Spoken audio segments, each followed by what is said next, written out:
Buenas a todos, espero que estén bien. ¿Quieren desarrollar el poder matemático?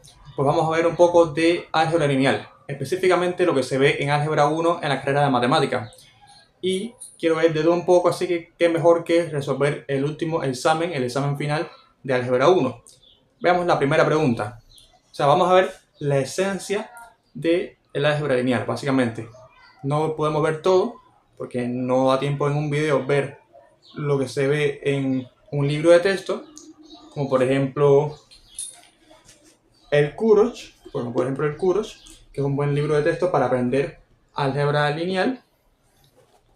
Se los recomiendo. Así que vamos a hacer un video para como que resaltar los detalles más importantes de la asignatura. O al menos voy a intentarlo, ¿no? Les voy a dar mis soluciones. Yo que soy simplemente un estudiante de matemáticas, pues les voy a dar cómo yo resolvería esta prueba. Vamos a ver. Sea Z un complejo no nulo, tal que el conjugado de Z sea su cubo, sea igual a su cubo, entonces Z es un real o imaginario puro. Esta es la primera pregunta, es un verdadero o falso. Tenemos que ver si podemos demostrar esta proposición o encontrar un contraejemplo. Entonces, podemos, por ejemplo, pensar en, no sé, en la unidad imaginaria, que si la elevamos al cubo, nos queda menos i, y este es el conjugado de la propia unidad imaginaria, así que se cumple la propiedad i. O, no sé, el número 1, por ejemplo, si lo elevas al cubo, es 1. Y el conjugado de un número real es el propio número real. Así que se cumple con este número. Yo primero intenté buscar contraejemplos, pero no se me ocurrió ninguno. Así que lo que hice fue intentar demostrar que se cumple la proposición. Vamos a ver. Lo que hice fue pues plantear al número complejo z en forma trigonométrica, porque ya que nos hablan de elevar al cubo eso a la forma trigonométrica, ρ por cis del ángulo es bastante cómoda para hacer potencias. Entonces, este sería el número complejo. Podemos graficarlo si quieren de manera simple de generalidad. En el plano complejo, un punto, por ejemplo, este de ahí. Este es el eje real, este es el eje imaginario. Entonces, el conjugado pues sería este de acá, el que tiene el ángulo opuesto y la misma distancia al origen, el mismo módulo. Entonces, el conjugado de z es igual a ρ por cis de menos el ángulo. Eso se cumple siempre, lo pueden demostrar. Entonces, tenemos que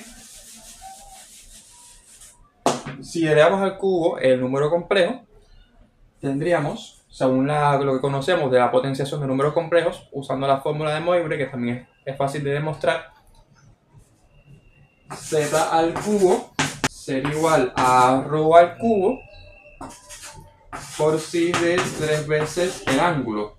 Entonces nos dan como hipótesis de que este z al cubo es igual al conjugado. Es igual a ρ por cis de menos el ángulo. Entonces se cumple esta identidad. Ρ al cubo por cis de 3 veces el ángulo es igual a ρ por cis de menos el ángulo. Y podemos usar la definición de igualdad de números complejos en forma trigonométrica. Los números complejos son iguales en forma trigonométrica si solo si sus módulos son iguales y sus argumentos son coterminales. Es decir, esto implica que los módulos ρ al cubo es igual a ρ y cis de 3 veces el ángulo es igual a cis de menos el ángulo. Ahí está. Entonces, de la primera ecuación tenemos que, o sea, 1 implica que ρ al cubo menos ρ es igual a 0, implica factorizando esto, nos queda ρ por ρ menos 1 por ρ más 1. Y como es importante conocer el álgebra elemental para hacer estos calculitos. Entonces, esto implica, como el número complejo es no nulo, pues el módulo no puede ser 0, así que solamente nos queda la posibilidad de que el módulo sea más menos 1. Eso es lo que tenemos. Por 1. Pero por 2 tenemos...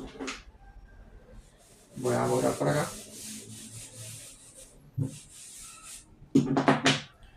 2 implica que los ángulos, el ángulo, 3 veces el ángulo es igual a menos el ángulo más 2kπ, porque son coterminales.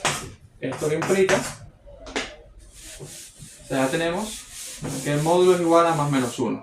Ahora tenemos esta otra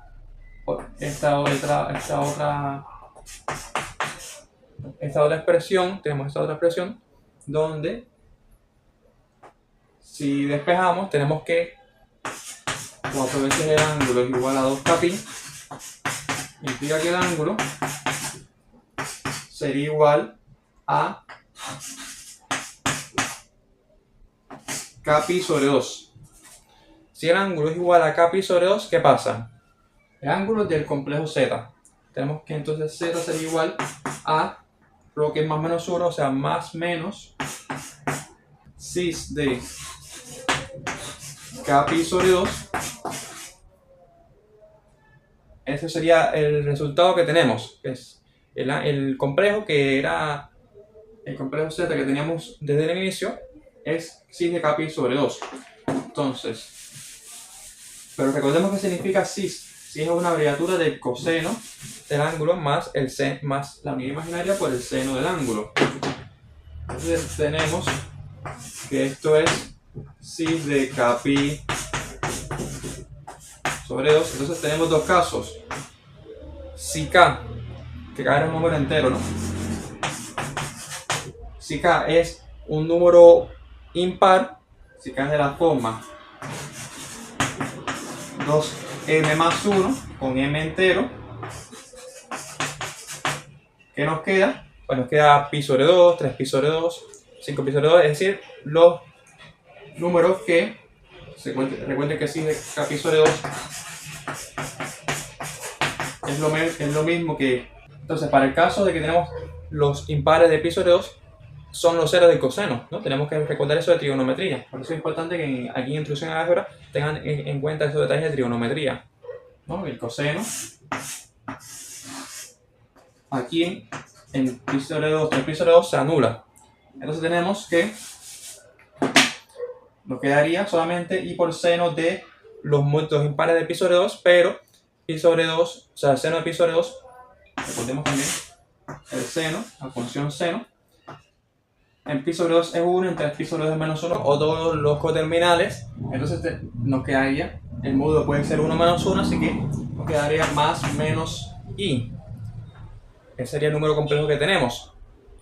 Pero para el otro caso, para cuando k es un número par, pues tenemos que nos quedarían, el seno se anula porque quedaría seno de kπ, o sea, de k, de mπ más bien, ¿no?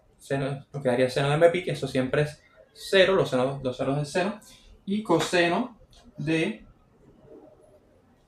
mπ, que sería pi o 0, 0pi, o los coterminales, 0pi, 2pi, y así sucesivamente. Entonces va alternando el signo también en 1 o menos 1, o sea, nos quedaría más menos 1. Esas son las posibilidades. Pero en definitiva, obtenemos que se tiene un número real, que es más menos 1, o un número imaginario puro, que es más menos i. Así que la proposición es verdadera. Bueno, aquí estamos con el siguiente ejercicio, donde tenemos que sea z un complejo no nulo, al menos una raíz enésima de z se puede expresar como la multiplicación de una raíz enésima de z y una raíz enésima de la unidad diferente de 1. Esto es una proposición que también tenemos que decir que es si es verdadera o falsa, así que también yo haría lo mismo, ¿no? Intentar buscar si falla en un caso. Yo también estuve un tiempo pensándolo, pero me parece que es verdadero. Y bueno, está claro que dicen que la raíz de la unidad sea diferente de 1. Podemos coger una raíz w eso es igual a W por 1, y eso está claro, ¿no? Entonces, es interesante que nos pongan diferente de 1. Ahí tenemos que recordar qué es lo que cumplen las raíces enésimas de un número complejo. Y es que las raíces enésimas de un número complejo son, por ejemplo, las raíces del número complejo z son las que resuelven la ecuación w a la n, o sea, las w que cumplen esta relación. O sea, podemos decir que existe una... O sea, si z es un complejo, que es que nos definen para arriba, podemos decir que hay un w sub 1, que es una raíz enésima de z, y hay un w sub 2, que es una raíz también enésima, que w sub 2 es una raíz también enésima de z. Entonces, si definimos a z también vamos a trabajar también en forma trigonométrica, o sea, podríamos trabajar en forma binómica, pero como estamos hablando de raíces y tal, pues vamos a trabajar en forma trigonométrica. Z es igual a ρ por sin del ángulo. Vamos a definirlo así. Esto también es muy importante en los números complejos, que sepan cuándo es más cómodo trabajar en forma binómica o en forma trigonométrica o en forma exponencial, etc. Entonces tenemos z es este número complejo. Las raíces enésimas de z también se puede demostrar que se pueden calcular. Se demuestra más bien fácil por el producto, ¿no? Aplicando el producto, resolviendo y usando la definición de igualdad de números complejos en forma trigonométrica, que w sub 1 es igual a la raíz enésima del módulo por cis del ángulo más 2kπ sobre n, donde k es un entero. O sea, podemos tomar un caso 1 si quieren. Y w sub 2 es igual a la raíz enésima del módulo por cis de el ángulo más 2k sub 2 pi sobre n. Entonces, K1, K2 son enteros. Entonces tenemos esto de acá. Y queremos probar que se cumple que W1 por una raíz enésima de la unidad, digamos una chi sub i, es igual a un W2. O sea, las raíces enésimas de la unidad, recordemos que se cumplen con las raíces enésimas de la unidad, que chi sub i a la n es igual a 1.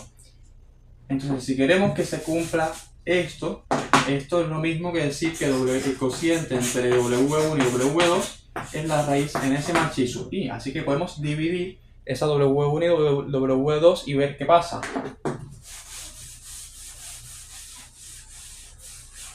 Fíjense que ahí de nuevo nos es útil la forma trigonométrica, ya que dividir es muy fácil. Solamente tenemos que dividir los módulos y restar los argumentos, según como plantea la fórmula de la división, que también es sencilla de demostrar.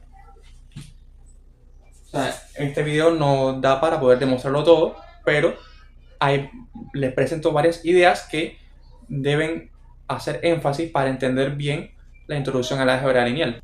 El cociente entre W1 y W2 sería, al dividir los módulos nos queda 1, entonces nos quedaría cis de, al restar los ángulos zeta menos zeta es 0, nos quedaría, al sacar el factor común, 2pi por K1 menos K2 sobre n.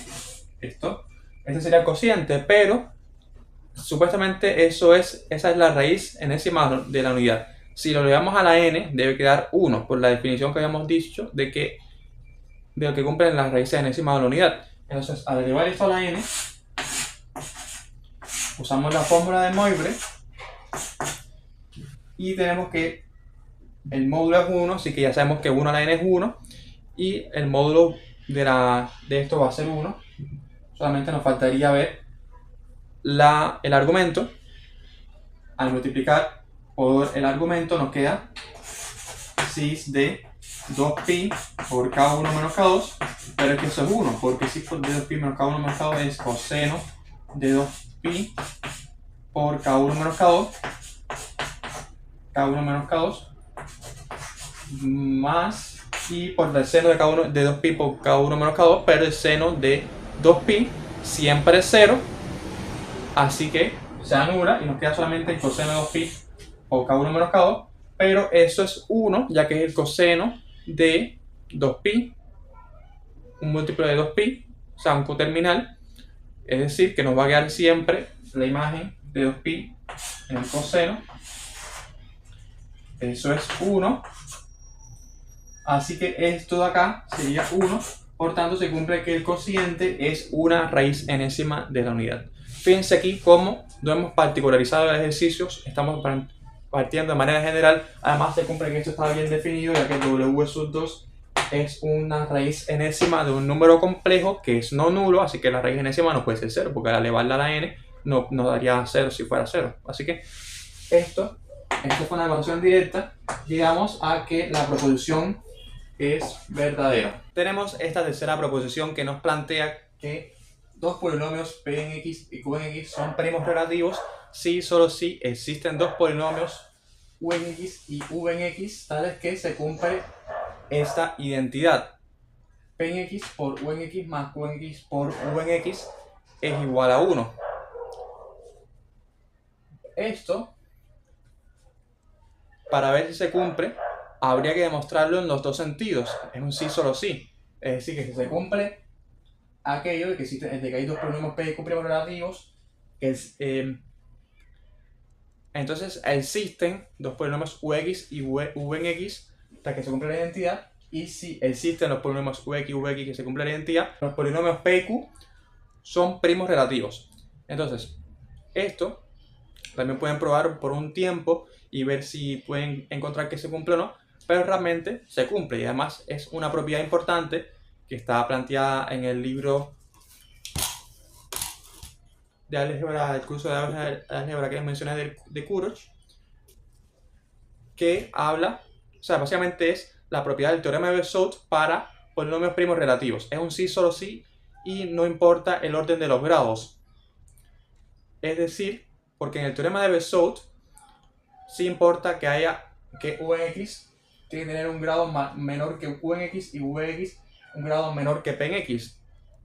Pero aquí no. Y eso es lo que tal vez pueda confundir, de que no importa el orden de que un polinomio tenga un grado mayor que el otro. Realmente, vamos a ver cómo podemos demostrar esto. La implicación para acá,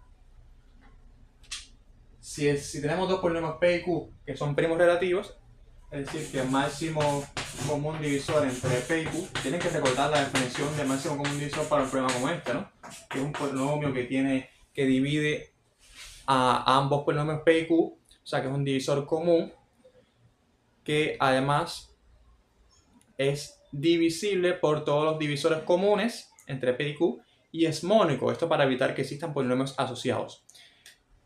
Podemos plantear el teorema de Bezout, que siempre se cumple, es decir, que es el máximo común divisor, o sea, si tenemos el máximo común divisor entre p y q, podemos decir que existen unos polinomios q en x y v en x, donde hay un orden entre los grados, pero bueno, no nos interesa realmente esa parte, porque nos interesa que existe ux y v en x, hasta que se cumple que p en x por vx, hasta que se cumple la identidad que queremos demostrar básicamente, o sea que ya es inmediato por el teorema de Bezout.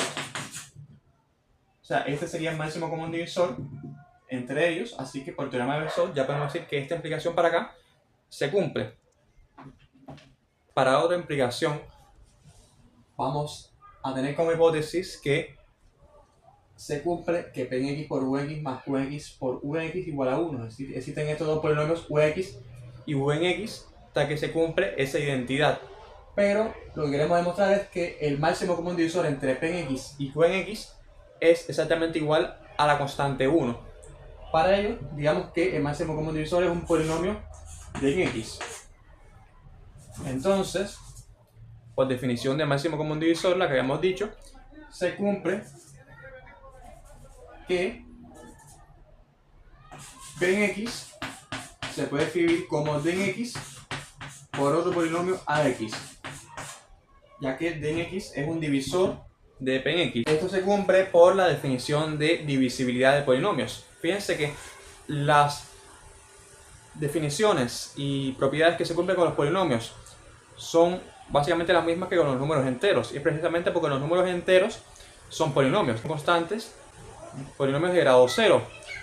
Entonces como que la teoría de polinomios en álgebra es como que una generalización de la teoría de números. Entonces tenemos que se cumple esto, en x es igual a d en x por otro polinomio b en x, y podemos sustituir aquí en esta identidad. Es decir, tenemos que d en x por ax por ux más, sustituyendo q en x por esto, d en x por bx por vx es igual a 1. Factor común de x por esta expresión, todo esto acá, ax por vx más bx por vx es igual a 1. Es decir, tenemos aquí el producto de dos polinomios y se obtiene un polinomio de grado 0. Entonces la única forma que eso se cumpla por la definición de, o sea, por el producto de polinomios, que la suma de grado de estos dos polinomios tiene que ser igual al grado de este, es que estas dos sean constantes. Y si dx es constante, el máximo común divisor, por definición tiene que ser mónico. Así que dx es exactamente igual a 1. Es decir, esto implica que el máximo común divisor entre p y q es 1. Es decir, que p y q son primos relativos. Por tanto, se cumple la proposición.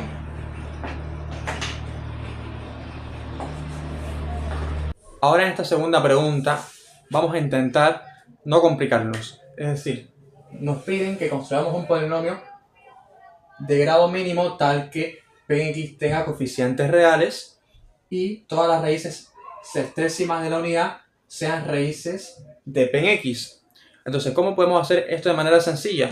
Pues las raíces sextésimas de la unidad cumplen que x a la n tiene que ser igual a 1, de manera general las raíces enésimas, pero las raíces sextésimas x a la 6 igual a 1.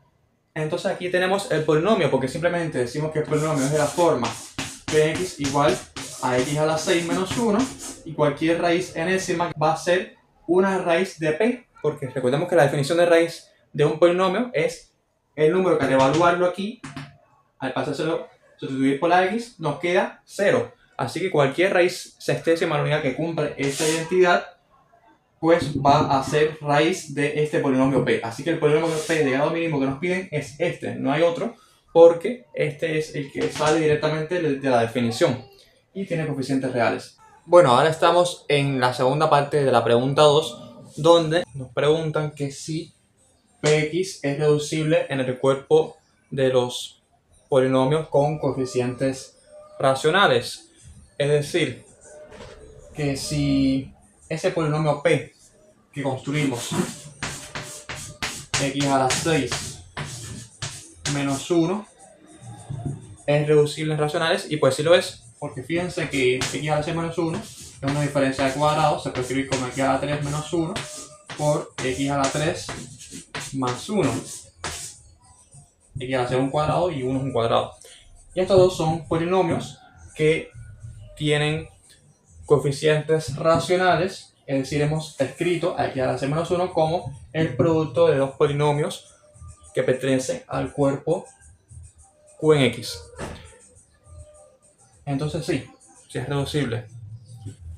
Ahora, lo siguiente que nos preguntan es si el polinomio px menos 19, es decir, sería el polinomio, vamos a llamarlo q en x, que va a ser x a la 6 menos 20, ¿no? El que teníamos menos 19, nos pregunta si tiene raíces enteras. Entonces, ¿cómo podemos atacar este problema?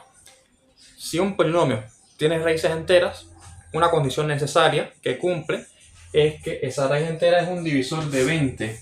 O sea, el término independiente, en este caso 20, ¿no? Entonces, lo que podemos hacer es analizar los divisores de 20, que son más menos 1, más menos 2, más menos 4, más menos 5, más menos 10 y más menos 20, y ver si al evaluarlo aquí se obtiene 0. Pero es que eso está bastante claro que no se cumple, porque la raíz sextésima de 20 no es un número entero. Igual lo podemos comprobar si quieren. Notemos que al evaluar aquí Q en cada uno de estos números negativos o positivos, siempre nos queda que aquí a las 6, como es una función par, pues nos queda positivo. Entonces bastaría con demostrar que al evaluar Q en los valores absolutos de cada una de las posibles raíces, se tiene que esto nunca va a ser igual a 0. Y eso se cumple, bueno, yo lo hice usando lo conocido de las funciones, en particular usando que la función exponencial es creciente. Entonces tenemos que Q en más menos 1, por ejemplo, es igual a menos 19. Eso se ve claramente, no es igual a 0. Pero 2 a la 4 es igual a 32, que es mayor que 20. Y 2 a la 6 es mayor que 2 a la 4, por lo que le dije que la función exponencial es creciente. Luego 2 a la 6 es mayor que 20. Si esto se cumple, 2 a la 6 menos 20 es mayor que 0. Entonces 2 no es raíz. Análogamente, sería a que 4 a la 3, que es 64, es mayor que 20. Y por tanto 4 a la 6, que es mayor que 4 a la 3, es mayor que 20 también. También 5 a la 2 es 25, que es mayor que 20. 5 a la 6 es mayor que 5 a la 2. 5 a la 6 es mayor que 20. 10 a la 2, que es 100, es mayor que 20. 10 a la 6, que es mayor que 10 a la 2, es mayor que 20. Y 20 a la 6 claramente es mayor que 20, ¿no? Por monotonía de la potencia cuando la base es mayor que 1. Entonces tenemos todas las posibilidades, analizamos todas las posibilidades. Por tanto, el polinomio Q no tiene raíces enteras. Respondimos a la primera pregunta. Pero tampoco tiene raíces racionales. ¿Por qué? No tiene raíces racionales ni fraccionarias, mucho menos, ¿no?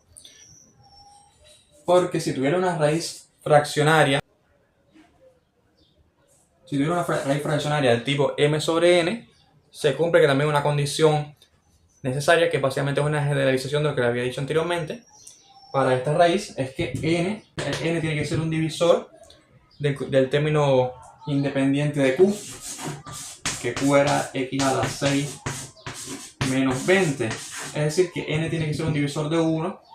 N tiene que ser un divisor de 1, por tanto, tiene que ser o 1 o menos 1, más menos 1.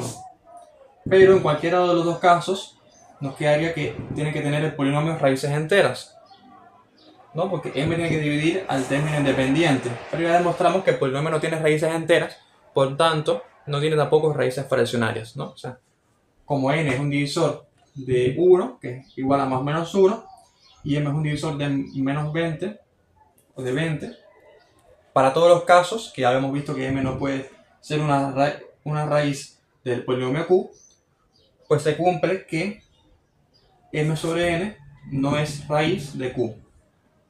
Por tanto, hemos terminado esta pregunta.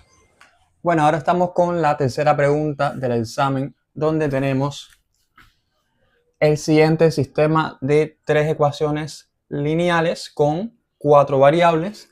Las variables son x, y, z y t. Fíjense los términos independientes 1, 2, 3. Y tenemos dos parámetros a y b. A y b. Aquí es importante que sepan diferenciar qué es una variable y qué es un parámetro. Entonces nos piden, teniendo en cuenta los valores de los parámetros a y b, clasificar el sistema de ecuaciones lineales según la existencia y unicidad de sus soluciones. Para ello, en álgebra 1 se estudian las formas matriciales para poder resolver y clasificar existencia y unicidad de las soluciones de un sistema. Y luego nos piden que escojamos valores de los parámetros a y b de forma tal que el sistema sea compatible, indeterminado y expresar el conjunto solución. voy a borrar el enunciado y vamos a escribir el sistema como una forma matricial. Aquí les presento la matriz ampliada del sistema. La matriz del sistema sería la de los coeficientes, y si añadimos los términos independientes tenemos la matriz ampliada. Entonces, en este tipo de ejercicios, donde vamos a analizar las soluciones, si existen, y cómo es el sistema de ecuaciones lineales, si recordemos un sistema de ecuaciones lineales puede ser o compatible o incompatible, compatible si existen soluciones, e incompatible si no existen soluciones del sistema. Pero compatible puede ser compatible determinado o compatible indeterminado, dependiendo de si existe una única solución o infinitas soluciones. No hay más ninguna otra posibilidad.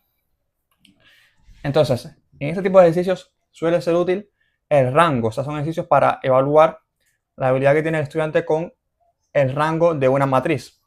El rango de una matriz es una herramienta muy poderosa en álgebra lineal y que se estudia en álgebra 1. Tiene una definición que tal vez podría parecer un poco ser difícil de entender, que es el máximo número de vectores fila linealmente independientes. Luego se puede demostrar que también vale lo mismo para decir vectores columna, que son linealmente independientes. Pero en la práctica lo que se hace es usar una caracterización, que es el llamado teorema del rango. El teorema del rango nos plantea que el rango de la matriz va a ser igual al orden del mayor menor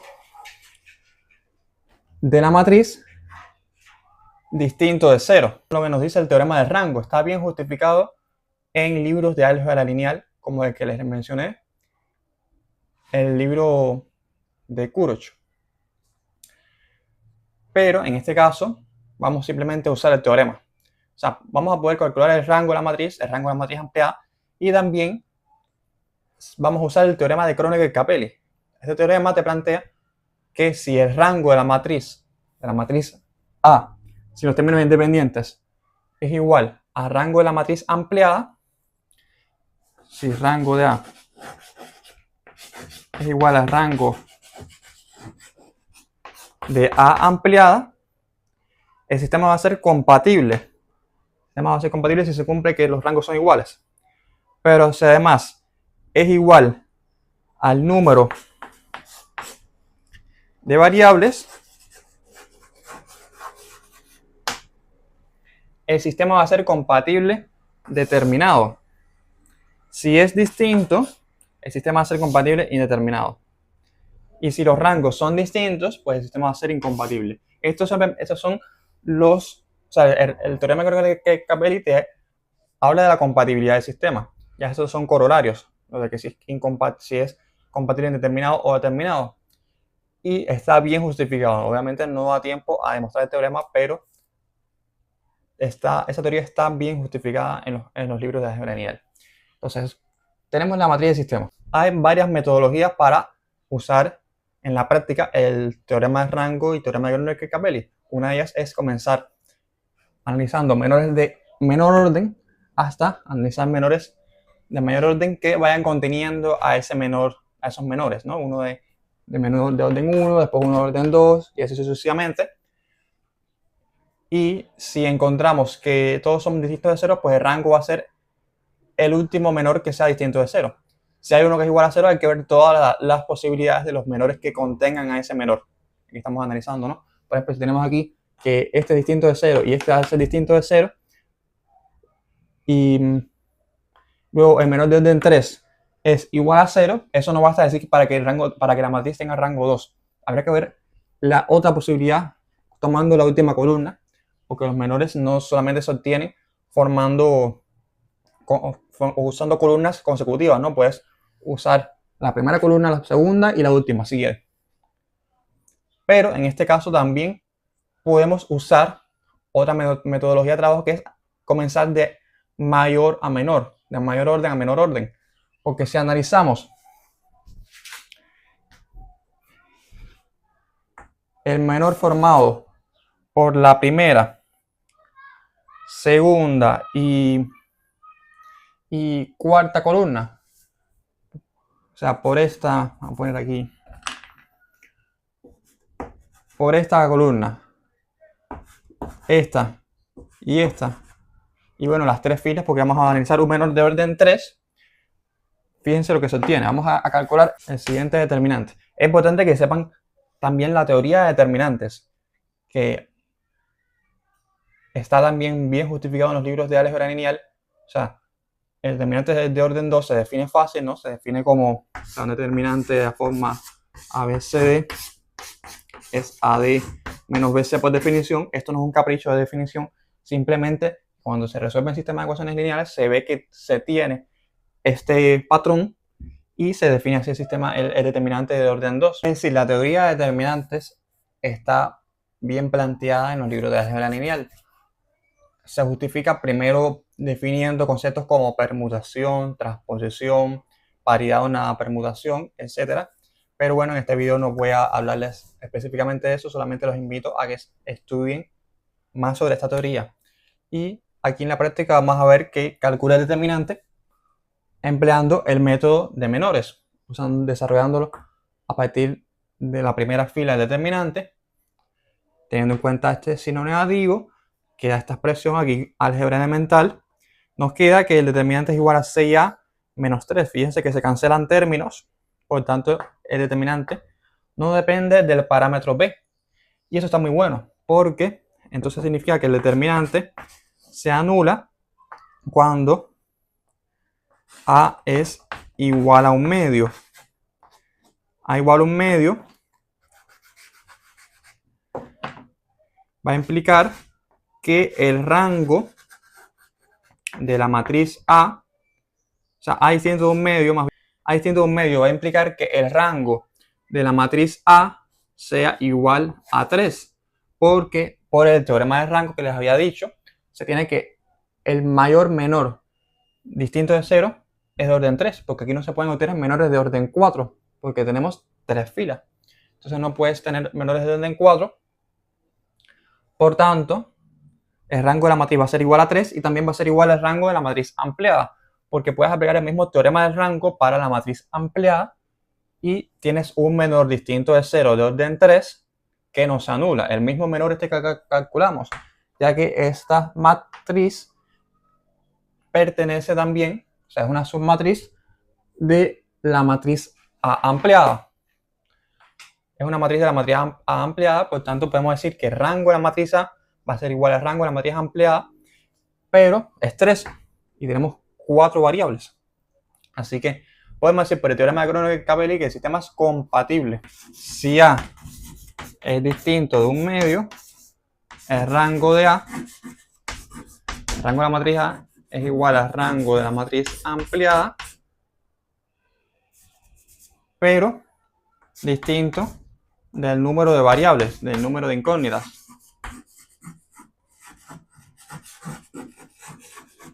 Este símbolo número lo puse aquí en la pizarra, pero en un examen de escribir la palabra número, ¿no? De una manera más formal.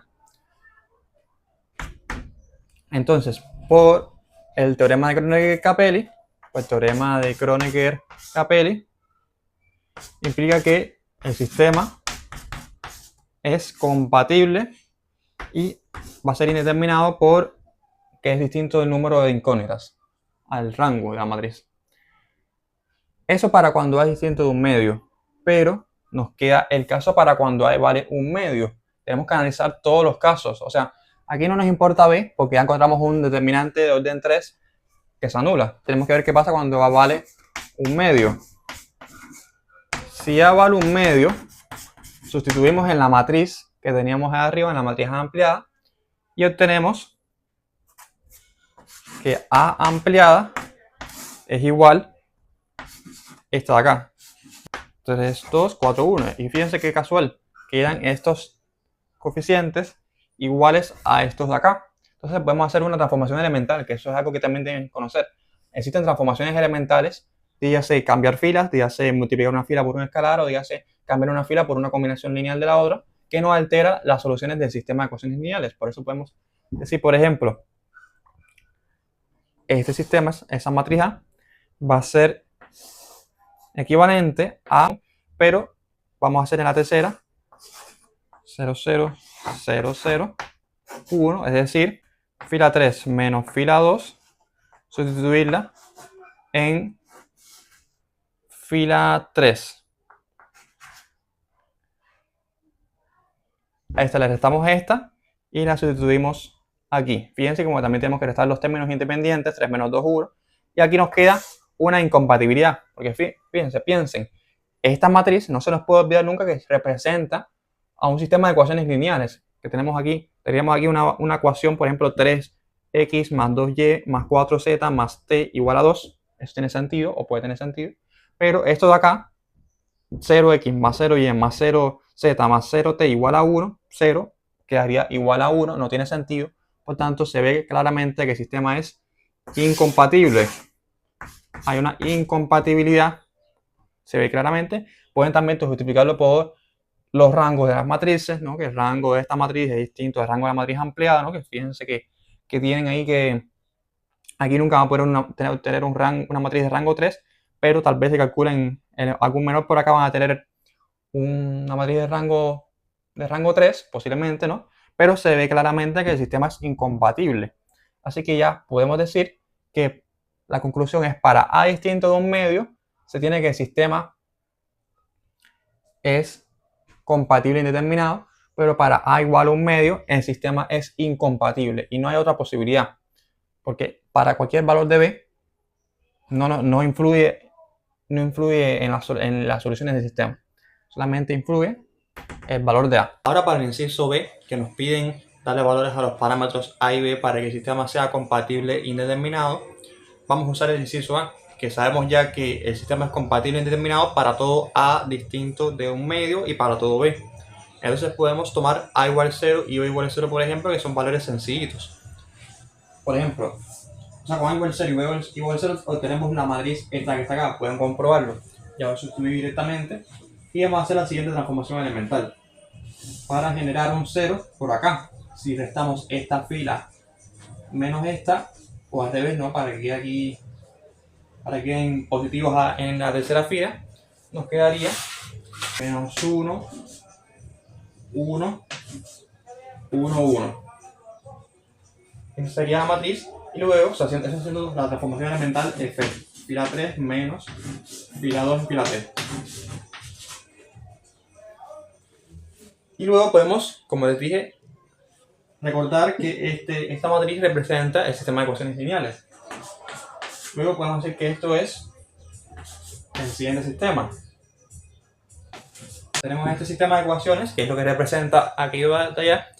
Y luego podemos despejar la variable z, por ejemplo, y dejar todo en función de t, porque sabemos que el rango de la matriz es igual a 3. Entonces, también se cumple que la cantidad de variables libres de un sistema de ecuaciones lineales va a ser igual a la cantidad de variables menos el rango del sistema. Eso se cumple, lo pueden demostrar si quieren. La definición de rango y tal, por ahí se puede demostrar. Entonces, por aquí obtenemos que z es igual a 1 menos t de la primera ecuación. Si sustituimos en la tercera ecuación, sustituyendo en 3,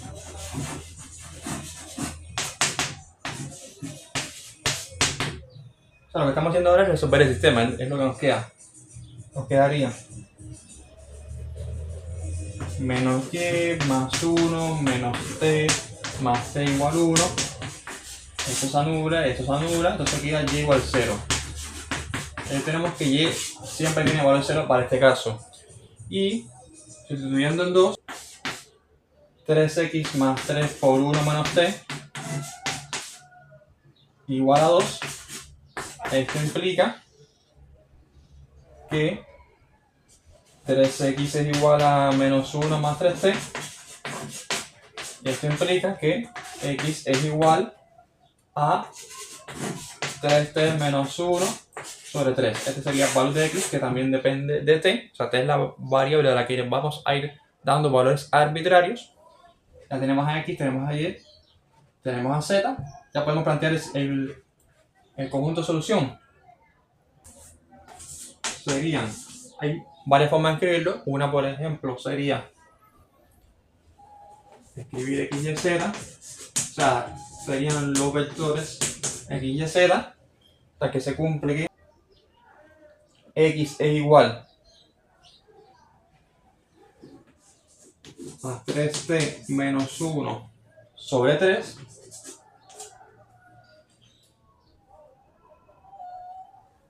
y es 0, y z igual a 1 menos t. Esa es una forma. Otra forma sería escribir que las soluciones son todas las tuplas de 4 elementos de esta forma: 3t menos 1 sobre 3, 0, 1 menos t. O sea, todo teniendo en cuenta las restricciones que obtuvimos, ¿no? Y t, que sería la variable libre. T pertenece al cuerpo de pares K, que pueden ser los reales, por ejemplo, o los números complejos, pero bueno, no nos especifica. Entonces, exactamente, aquí tenemos la solución del examen. La hice yo por mi cuenta, así que si tuve alguna errata, que espero que no, que los detallitos que haya tenido los haya corregido en la edición del video. Pero si tuve alguna, me lo pueden decir en los comentarios. Y alguna sugerencia, algo que no hayan entendido. Espero que les haya gustado el video. Nos vemos.